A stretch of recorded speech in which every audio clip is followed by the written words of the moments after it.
IKEA is perhaps one of the world's most successful multinational retailers, based on its unique concept that furniture is sold as flat packs. Its culture is built on its values and constantly seeks possibilities to improve. IKEA's success in the furniture retail industry can be credited to its vast experience in the retail market due to its product differentiation and cost leadership. IKEA has a product range of around 9,500, attracting 626 million global customers. As of August 2010, IKEA has 280 stores in 26 countries, of which 89 in the UK. The UK furniture industry is a very demanding sector and faces tough competition from well-known specialist and non-specialist furniture retailers. Its main competitor is DFS. Despite IKEA having only a small number of stores, its market leadership is significant, with total sales of over 1.2 billion from 2009 to 2010. However, IKEA faces indirect competition from non-specialist high street retailer Argos, as they sell similar flat pack concepts. Mint topples IKEA's market share at 9.6%, meaning that almost 1 in every £10 is spent at IKEA. Stakeholder interest in the company influences IKEA to achieve its strategies by balancing the social, economic and environmental impacts of its business. The customers play a crucial role in achieving IKEA's goal to maintain survival and expand its brand. The loyalty of its customers and their trust has helped IKEA maintain its competitiveness. There are around 127,000 employees worldwide. The role of employees is what makes the company continues to achieve the needs and demand of its customers. In 2010, IKEA had 1,074 suppliers in 55 countries. The IKEA iOS standard policy requires suppliers to source materials from sustainable sources and reduce its carbon footprint. The UK government and other stakeholder support can be considered as additional factors that make IKEA what it is today.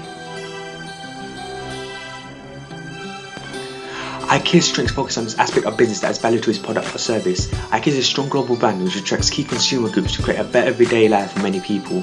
Its concept is based on good quality, well-designed products at low prices. This is called democratic design, reaching an ideal balance between quality, design and price. The company is owned by a non-profit Dutch charitable foundation, and by using a complex corporate structure only pays tax at 3.5%.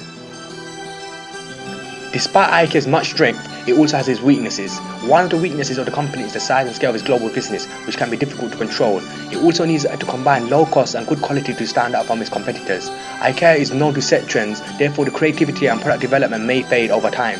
IKEA is very dependent on the European market. Last year, 4/5 of its sales came from Europe. IKEA wants to maximize every opportunity to expand its brand by identifying trends and research to seek solutions like the growing demand for green and eco-friendly products, also producing low-cost products. Particularly at this moment in time, customers are more cost-conscious. They also have the opportunity to expand globally without the high risk through franchising to gain a competitive advantage. IKEA Group have been able to diversify beyond furnishing and furniture into Swedish food products. The company are aware of possible threats they face and can use a particular strength to help defend against threats. Social trends indicate there is a slowdown in first-time buyers entering the housing market. This is a concern as it is a core market segment for IKEA. Market forces indicate a lot of competitors entering the low-price household and furniture markets. The company needs to strengthen its unique qualities to avoid competition. Economic factors such as the recession mean a slowdown in consumer spending, and disposable income for most people has reduced significantly. Political factors such as the UK government are pushing for more environmentally friendly homes, with importance on green and ethical trading standards. The size of the superstores tend to dominate the area it operates in. In the UK, the average IKEA store is 400 square feet. Supply and trading issues such as the increase in demand and tax may cause political conflict for IKEA. Economical factors such as the recent recovery from the recession has seen a dramatic drop in disposable income as people choose to save and spend less. IKEA's pricing strategy ranges from affordable to expensive. The economic conditions affected the company's market performance as it already offered low-cost products and couldn't do a lot to change customer perception. Social factors require IKEA to stay up to date with the latest trends and provide a unique style of fashionable home furnishing. Its target market consists of young people with a clear knowledge on fashionable trends to the older generation who shop for great deals. Its stores are large, distinctive and easy to recognize.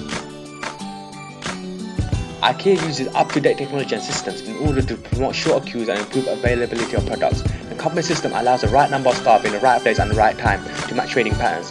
IKEA optimizes everything from the supply chain to managing employees to create an efficient environment. IKEA's webpage is another important factor as it provides global presence. Its online presence enables them to attract a new segment of the market. IKEA have mobile applications for those on the move, such as the iPhone and Android app, where users can search for products, read the product for information and purchase items.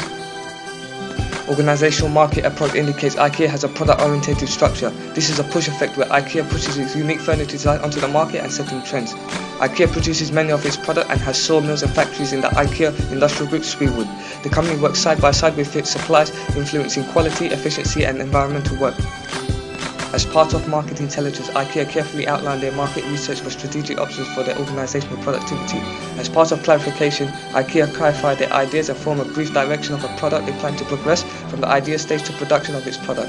As part of choosing the enemy, IKEA has various competitors. Its main competitor is Argos, as they sell flat packs similar to IKEA. As part of attack strategies, IKEA has a heads-on approach. Does IKEA attack or defend? IKEA always attack. IKEA are known for setting the trend rather than follow.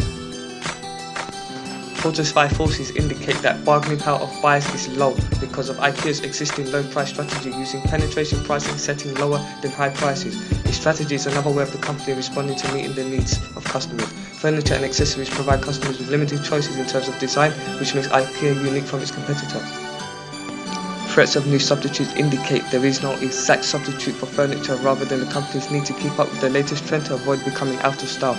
IKEA's advantage over any potential threat is reduced through the use of investment in cutting-edge technology. IKEA can copy any new style and push the product through its supply chains into its stores. Competitors cannot match this and often provide low-quality products and cannot offer services such as IKEA's unique 90-day return and exchange policy. Bargaining power of suppliers indicate most of IKEA's suppliers have very little bargaining power. It has thousands of suppliers that provide materials and products to its stores globally, and IKEA sets standards to delivering products. Because of its low pricing, their profit margin also affects the price in raw material and in labour. Threats of new entrances can be an issue for IKEA as they are located in a very restricted market. Its stores do not reach many inner cities and accessible locations. This may create an opportunity for entrants selling furniture at low cost prices to compete. IKEA is the most successful in delivering the finished product through its vast supply chain and unique brand, something new rivals will lack. IKEA's low price and aggressive growth strategy has enabled them to succeed and create a global brand. The strength of their overall strategy has seen them penetrate markets and steadily increase in popular demand. IKEA stakeholders will be satisfied with the strategies and the positive impact it has on the company's performance in sales. IKEA sales lead to high demand, which means their relationship with suppliers are long-term. The value chain approaches identifies IKEA's two major activities, primary and secondary. Primary activities include production, marketing, logistics and after sales, whilst secondary activities are identified as support processes to the primary activities such as firm infrastructure, human resources, technology development and procurement. IKEA has modified the value chain by integrating customers in the process, introducing a two-way value system between customers, suppliers and IKEA. Customers are the supplier of time, information and knowledge, while actual suppliers are deemed customers receiving assistance and guidance. IKEA provide customers with low cost and good quality product. The I-Way policy for suppliers underlines its commitment to low price but not at any price. Therefore, IKEA's value chain differentiates from its competition. The distribution from supplier to customer must be direct and cost effective. Flat packs are an important aspect that eliminates wastage space that enables IKEA to transport and store goods more efficiently. This is a key role in creating low prices using penetration pricing, which allows IKEA to benefit the economies of scale. IKEA already applied two of the generic strategies, cost leadership and product differentiation. IKEA continued their tradition of combining low cost to their products. This has proven to be a successful approach as IKEA continue to grow and add to their long-term sustainability.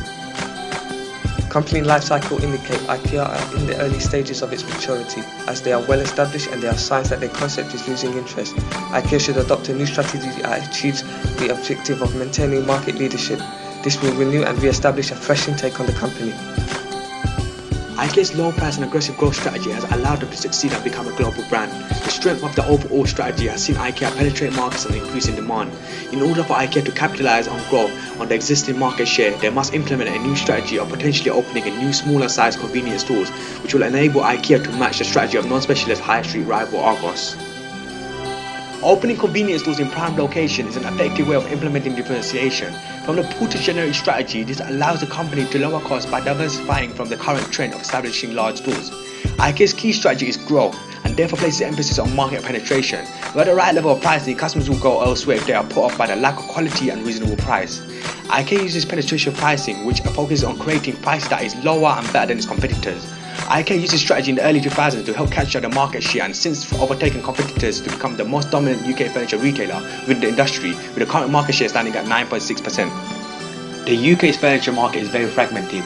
In order to increase the market share, IKEA needs to make itself the one-stop shop for all her furniture needs. Small and conveniently located stores reduce its inability to attract potential customers due to its out-of-town superstores that are highly inaccessible, that has seen our rivals gain competitive edge in terms of convenience.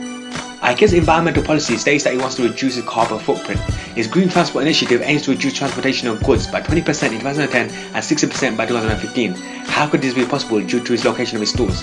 IKEA have also been frustrated by the UK government's anti-competitive planning regime. IKEA are aware of the influence the UK government and the European Union has as stakeholders, as its expansion has been restricted due to planning problems regarding its store sizes and its environmental standards. Since 2002, it has only opened 7 stores in the UK, a ratio of 1 store every other year. Could this be due to its current size of its stores? So what other possible solutions are there? By adopting the proposed strategy, you will see IKEA applying a similar strategy to that of supermarket retailers by opening smaller convenience stores in prime locations. This will help continue growth through attracting a new broader segment of potential customers who may previously had no access to its stores, or simply retaining the business of existing customers.